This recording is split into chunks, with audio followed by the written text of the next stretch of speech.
Melihat Yun Wuya juga tidak tahu, Chen Ping memutuskan untuk pergi dan melihatnya. Tuan Hu, kalian tunggu di sini saja.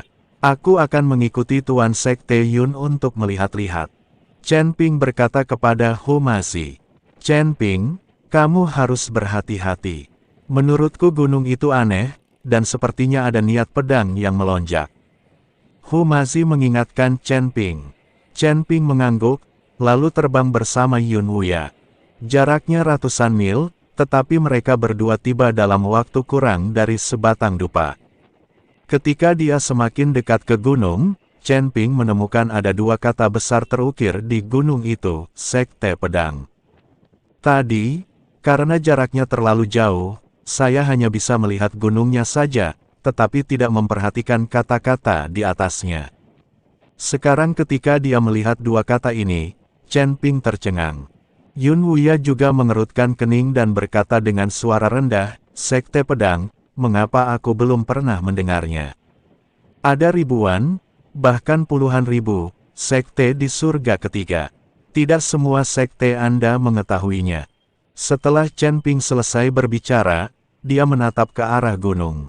Dari jarak dekat, gunung itu memberi orang-orang rasa penindasan yang kuat. Terutama perasaan itu, momentum itu, bagaikan gelombang yang bergulung-gulung, satu demi satu, seolah ingin menghancurkan segalanya. Chen Ping mengikuti Yun Wuya ke tanah, berjalan ke kaki gunung, melihat ke atas, tetapi tidak dapat melihat puncak sama sekali. Berdiri di tanah, perasaan tertekan itu menjadi lebih kuat, dan tampaknya sulit bagi mereka berdua untuk bernapas. Dan gunung di depanku selalu terasa seperti hendak runtuh. Tuan Chen, ini, penindasan di sini begitu kuat. Selain kesulitan bernafas, kaki Yun Wuya bahkan gemetar. Sekarang bahkan tidak ada sedikit pun jejak sekte pedang yang terlihat, dan Yun Wuya begitu ketakutan oleh aura gunung itu hingga seluruh tubuhnya gemetar. Tampaknya kekuatan sekte pedang pasti berkali-kali lipat lebih kuat dari sekte King Yun. Bisa berlatih di sini dan menghadapi tekanan pegunungan setiap hari sungguh merupakan latihan yang bagus untuk pikiran. Ini agak rumit, kata Chen Ping. Tuan Chen, mengapa kita tidak pergi saja? Sepertinya tidak ada kehidupan di sini. Mungkin ini adalah situs sekte yang telah lama hancur. Kata Yun Wuya, sekarang kita sudah di sini, kita harus memanfaatkannya sebaik-baiknya. Jangan takut. Kita hanya jalan-jalan saja. Setelah Chen Ping selesai berbicara, dia melompat. Yun Wuya tidak punya pilihan selain menggertakkan gigi dan mengikuti. Ketika kedua lelaki itu tiba di belakang gunung, mereka menemukan sebuah aula bobrok di tengah gunung. Aula itu sangat besar, seluas ratusan lapangan sepak bola.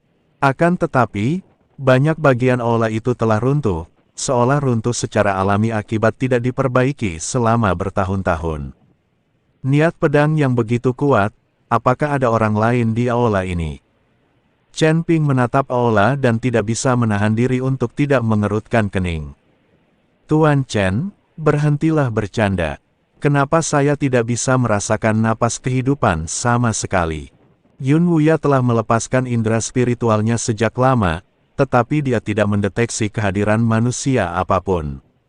Aku juga tidak merasakannya. Faktanya, Chen Ping tidak merasakan napas manusia. Ayo kita pergi dan melihat. Chen Ping berjalan menuju aula yang sudah bobrok itu. Yun Wuya mengikutinya dengan enggan, namun dia terus melihat sekeliling, sangat waspada. Dia selalu merasa bahwa tempat ini sangat aneh dan mungkin ada bahaya. Chen Ping mengikuti Yun Wuya ke depan aula.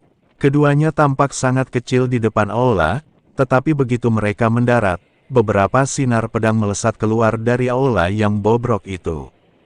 Yun Wuya terkejut. Dia tidak menyangka seseorang akan menyerangnya secara tiba-tiba. Dia hendak melawan tetapi ditangkap oleh Chen Ping. Jangan bergerak. Chen Ping menarik Yun Wuya dan berdiri di sana tanpa bergerak, tanpa mengaktifkan pertahanan apapun di tubuhnya. Ketika sinar pedang itu mencapai Chen Ping dan yang lainnya, mereka berhenti seolah-olah ada yang mengendalikan mereka, lalu semuanya hancur. Deru pedang yang patah masih terngiang di telingaku, dan di aula terlihat seberkas pedang emas lainnya melesat ke langit, membelah langit yang suram. Cahaya pedang itu tiba-tiba meledak di udara, berubah menjadi ribuan cahaya pedang yang pekat, menyapu ke arah Chen Ping dan Yun Wuya seperti hujan lebat. Mata Chen Ping berbinar, tanpa ragu dia menghunus pedang pembunuh naga, pedang itu memancarkan cahaya dingin. Dia berteriak keras, dan kekuatan spiritual dalam tubuhnya bersirkulasi dengan liar. Ketika dia melambaikan tangannya, ribuan sinar pedang melesat keluar. Dua badai cahaya pedang bertabrakan dengan suara keras, dalam sekejap seluruh dunia tampak diselimuti cahaya yang menyilaukan, dan fluktuasi energi yang dahsyat menyebar liar dengan titik tabrakan sebagai pusatnya. Kerikil di tanah terangkat oleh gelombang udara yang kuat, berputar-putar di udara, lalu jatuh dengan keras ke tanah. Setelah tabrakan singkat dan dahsyat, semua sinar pedang lenyap, yang tersisa hanyalah kekacauan. Chen Ping tidak ragu sama sekali dan bergegas ke aula sambil menarik Yun Wuya. Namun, saat mereka melangkah masuk ke aula, mereka mendapati aula itu kosong. Selain dinding yang rusak, tidak ada seorang pun yang terlihat.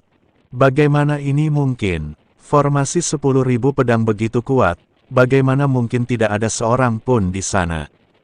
Wajah Yun Wuya dipenuhi dengan keterkejutan, dan suaranya dipenuhi dengan kebingungan dan ketakutan yang sulit disembunyikan. Chen Ping mengerutkan kening, matanya penuh kewaspadaan, dan berkata perlahan, seseorang pasti diam-diam mengendalikannya, tetapi kami belum menemukannya. Sambil berbicara, ia mengerahkan seluruh indera spiritualnya, mencoba mencari jejak lelaki misterius itu. Saat kesadaran spiritual Chen Ping tengah berkelana, ia tiba-tiba menemukan sosok manusia batu jauh di dalam aula. Manusia batu itu memegang pedang kuno dan berdiri di sana dengan tenang, seolah-olah dia telah berdiri di sana selama bertahun-tahun yang tak terhitung jumlahnya. Tubuh manusia batu itu ditutupi jejak waktu, permukaannya tidak rata dan ditutupi retakan silang-silang, tetapi pedang di tangannya memancarkan cahaya redup, seolah-olah mengandung kekuatan tak terbatas. Pikiran Chen Ping bergerak, dan dia mengarahkan kesadaran spiritualnya ke arah manusia batu. Pada saat ini, sesuatu yang aneh terjadi. Manusia batu, yang tadinya tidak bergerak, tiba-tiba hidup kembali, matanya bersinar dengan cahaya yang tajam, dan pedang di tangannya menusuk ke arah Chen Ping seperti kilat. Chen Ping bereaksi sangat cepat dan segera menangkisnya dengan pedangnya. Kapan? Terdengar suara ledakan keras dan percikan api beterbangan di mana-mana. Chen Ping hanya merasakan kekuatan besar yang keluar dari pedang itu, yang membuat lengannya mati rasa. Ia terkejut, karena kekuatan manusia batu ini jauh di luar imajinasinya. Manusia batu itu terus menyerang, keterampilan pedangnya tidak dapat diprediksi, dan setiap pedangnya dipenuhi dengan niat pedang yang ganas, seolah-olah dia ingin membunuh Chen Ping sepenuhnya. Chen Ping membalas dengan sekuat tenaganya, pedang pembunuh naga beterbangan ke atas dan ke bawah di tangannya, dan ia mempertunjukkan segala macam teknik pedang yang hebat. Namun, manusia batu itu terlalu kuat, dan Chen Ping lambat laun mengalami kerugian. Manusia batu itu tiba-tiba meningkatkan kecepatan serangannya, dan bayangan pedang begitu banyak hingga menyilaukan. Chen Ping tidak berhati-hati dan manusia batu itu meninggalkan beberapa luka kecil di tubuhnya. Darah mengalir keluar, membuat pakaiannya menjadi merah. Chen Ping sangat terkejut. Tubuhnya telah ditempa berkali-kali dan sangat kuat, tetapi dia tidak menyangka bahwa dia dapat dengan mudah terluka oleh manusia batu ini. Yun Wuya sangat cemas melihat dari samping dan ingin maju untuk membantu, tetapi dia takut kalau dia terlalu lemah dan malah akan menimbulkan masalah bagi Chen Ping. Ia hanya bisa bersorak cemas dari pinggir lapangan, sembari waspada mengamati situasi di sekitarnya untuk mencegah munculnya bahaya lain. Chen Ping menarik napas dalam-dalam dan memaksa dirinya untuk tenang. Ia tahu jika ia terus seperti ini ia pasti akan mati, jadi ia harus menyusun rencana untuk mengatasinya. Sambil menghindari serangan manusia batu itu, dia mengamati dengan seksama teknik pedang manusia batu itu.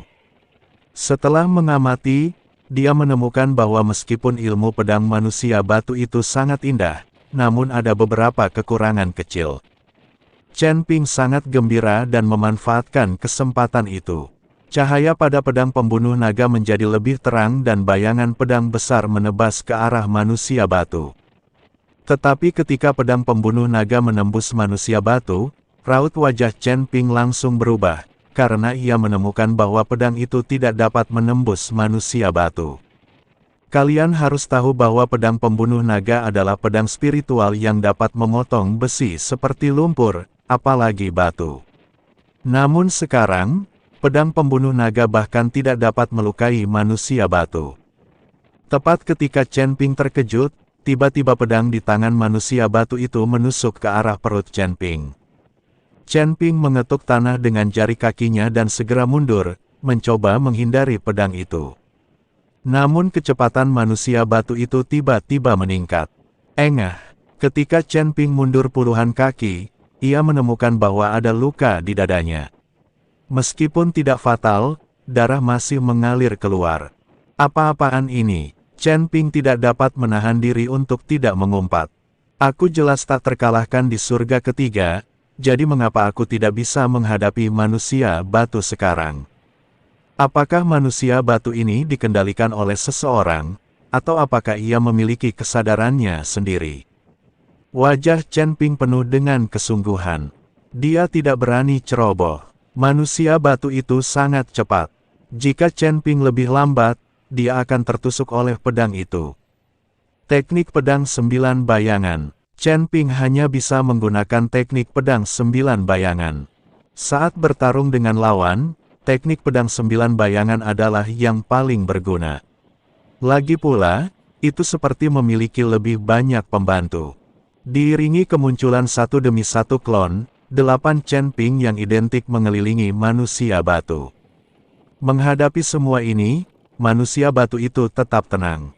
Bagaimanapun, dia hanyalah manusia batu, tanpa emosi, apalagi rasa takut. Tepat saat 8 sosok Chen Ping melancarkan serangan, manusia batu itu tiba-tiba mengubah metode serangannya. Keterampilan pedangnya menjadi lebih aneh dan niat pedangnya menjadi lebih ganas.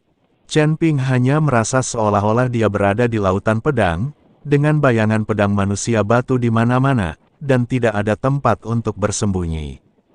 Chen Ping saat ini hanya memiliki 8 orang, dan manusia batu tampaknya menutupi seluruh aula.